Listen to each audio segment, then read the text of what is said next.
Yo, what's up, guys? What's going on? Frank Daniels here. Today I'm talking about the art of cutting.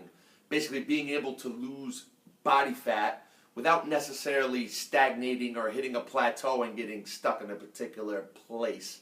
Before I get into the art of cutting, if you guys are interested in a free report that I just created for you dudes out there, it's called 7 Steps to Shred It. If you're interested in that, download that by clicking this button right here. Mobile device users, you can head down below and click the first link in the description. Now, let's talk about the art of cutting. What I have on this board right here is a couple different like calorie ranges that you would eat at, right, in order to be able to either, one, put mass on or be able to lose body fat. But before I go into that, I'm going to explain a couple things to you guys out there. The art of losing body fat has a lot to do with understanding where your metabolism runs at, which, just for the record, is a complete guessing game. Okay? And it's a guessing game, even though we're professionals. We're literally kind of taking a range of where we think you're supposed to be at, and we're testing our theory. And the only way to really truly know exactly where your very specific metabolism runs at is to put you in a laboratory, unless you have access to a laboratory and can show up there and put a bunch of gizmos on you daily to tell you exactly where you're at. The truth is, nobody really knows exactly how many calories you're burning, okay, on a daily basis. And this is very specific and individualized to everyone because there's numerous factors that could lead to the amount of calories that you burn. So everyone, quite simply, is an individual, and it's important for everyone to understand that. So factors like genetics, environmental factors, your training history, the way you've been eating over the course of your lifetime and your history could play a factor. The way you digest food in itself, which has a lot to do with, again, how you've been eating for the course of a lifetime. So numerous factors. Those are just a couple big ones. Genetics does play a role. So if anyone tells you no, that would be incorrect. What you should understand, once again, before I go into this, is that the minute you go into a calorie deficit, or the minute you start to get results doing anything, because quite honestly, you're going to get results making changes. So for example, whenever someone starts a fitness program or changes something in their exercise training routine, makes a change that's enough to elicit a response, you're going to get a response. So specifically, people who just start new training programs are very quick to kind of lose weight and get a really great result, and ultimately you're going to kind of, your body is going to balance out at some point. Your metabolism is going to balance out, and it's going to become more difficult to get that result. So when it comes to losing body fat, what you have to understand is your calorie intake is very important for that, right? And you might make some changes, and those things will be very effective at some point, and this is for everybody. The ability to get a result is going to become more challenging, and if that throws you off and you want to move forward from here because a little bit of challenge is messing you up, good luck. However, everyone on the planet is going to struggle to get a better result, specifically the longer they're training and the more they're making adjustments to their nutrition. So as we talk about the art of cutting here, we need to understand that at some point, no matter what you do, you're going to kind of run into a bit of a struggle, and then you're going to have to learn how to adjust. So that's just throwing these things out here. Everyone's different. We are playing a guessing game when it comes to how many calories that you should be eating. Ultimately, you are testing those theories. You are treating yourself as your own personal laboratory. When you play that guessing game, you need to test that theory out more than likely on a monthly basis and see if you are either losing weight or gaining weight, if you're getting the results you have, and then you kind of have to adjust from there. So that's what I'm getting at here, guys. That's what you have to understand is everyone's a little bit different. Everyone's going to react a little bit differently, and you're going to have to play, you're going to have to do a little bit of testing on yourself to figure out exactly where your sweet spot is to continue to get a good result. So what I have here, once again, is kind of a calorie range. So you'll see up top somewhere between 20 or 18 to 20 calories per pound of body weight, and that would be your projected body weight. That's how you figure this stuff out. So this is kind of the muscle gain area.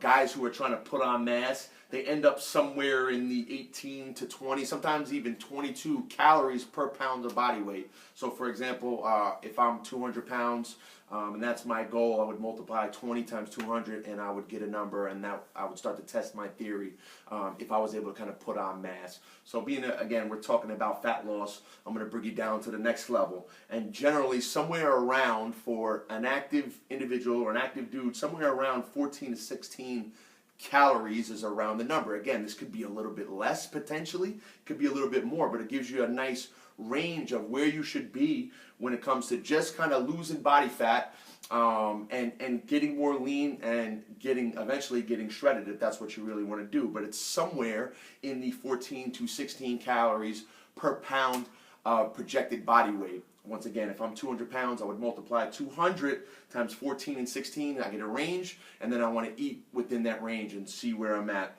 And then down at the bottom, we have what I like to just call extreme starvation mode. So I don't really think many people should be there unless you're just completely not active at all. And if you're completely not active, you're probably not watching this video. But there are instances where obviously a calorie deficit, what I believe to be a good kind of start-off calorie deficit is right around 200 calories, not cutting too much. I'll explain that in a little bit. But obviously cutting 500 calories is going to lead to a quicker result than 200 calories. Cutting 1,000 calories out of your diet on a daily basis is going to lead to an even quicker result. Some of the issues with that extreme cut right off the bat is where do you really go from there? Because once again, it's going to elicit a response from your body. Eventually, your body is going to balance out and try to get back to homeostasis. Doesn't necessarily want to change, to be quite honest. So it's going to balance out, and then you're going to have to make an adjustment. So again, whenever you're making extreme calorie cuts, if you have to get really lean and get shredded really quickly, then it might be a strategy that you think that you should take right off the bat. However, my recommendation to most dudes out there is you probably want to take a more extended approach.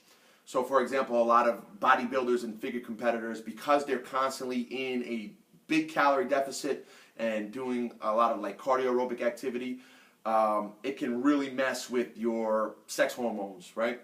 Really kind of throw off your hormonal environment, especially when you get down to sub 6.5, 4% body fats, right? It really throws people off, and they're doing that constantly, can really kind of mess you up. So you probably don't want to drop your valuable sex hormones too quickly, specifically testosterone, right?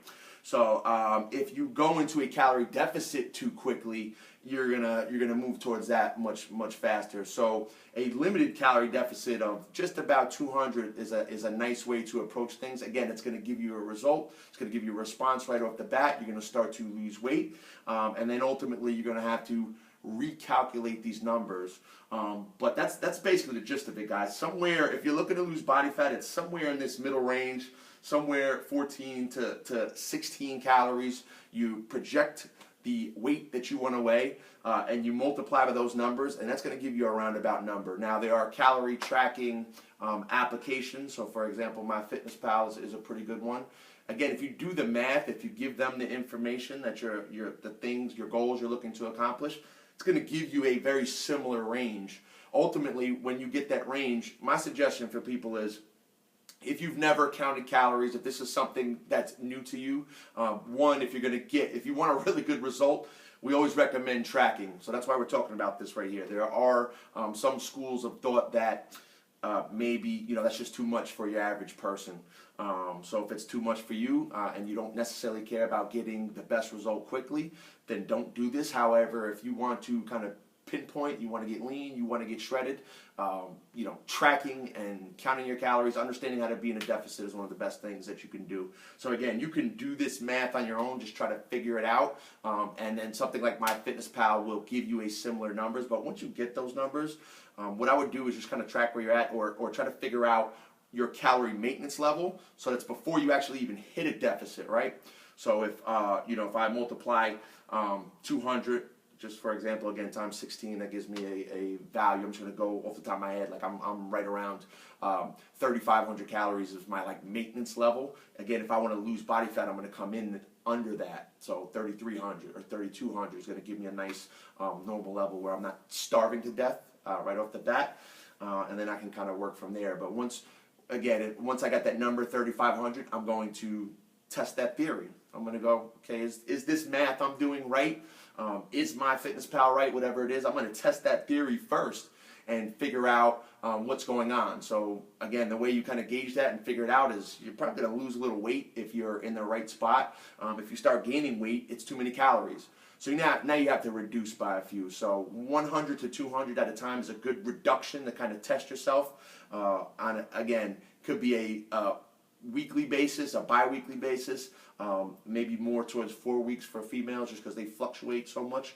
But you want to test your theory and see where you're at. So if you're gaining weight, it's probably too many calories and now you need to reduce them. If you are losing weight, you're in a good spot and you're going to stick in that place until that stops. More than likely, if you're losing body fat, you're probably going to lose a couple pounds, just kind of the way it works. You really can't, you're really not going to maximize muscle gain or any type of mass gain and trying to lose body fat at the same time. So again, I talked about this calorie range for you guys out there. If you're trying to muscle gain, okay, that's where you are, but you're probably not going to maximize putting on mass and losing body fat at the same time. You're generally going to aim for one or the other. So just kind of figure out what that is. But if you're trying to lose fat, this is your area right here.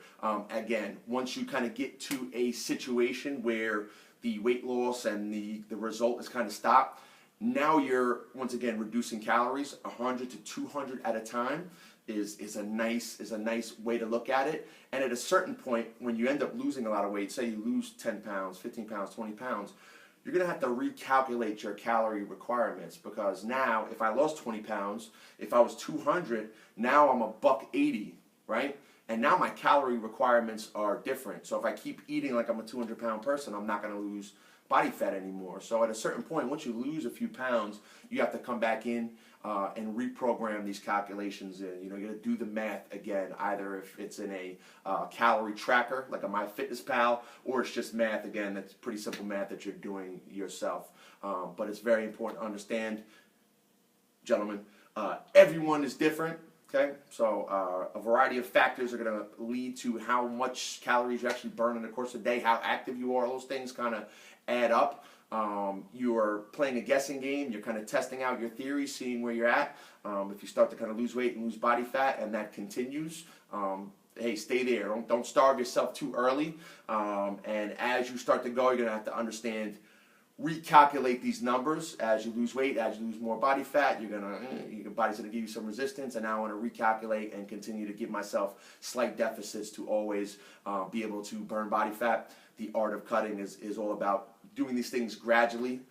Unless you got something going on next month, then you got to cut faster. But just for your average person, your average dude trying to be lean, trying to get shredded over the course of time, if you take a gradual approach to cutting your calories, you won't starve too much off the bat, and you'll continue to get a result as you go. So I hope this makes sense, guys. It's a long video, but this is a super important concept and factor in the art of having a lean body or having a shredded body, and making sure you continue to get the result that you're looking for.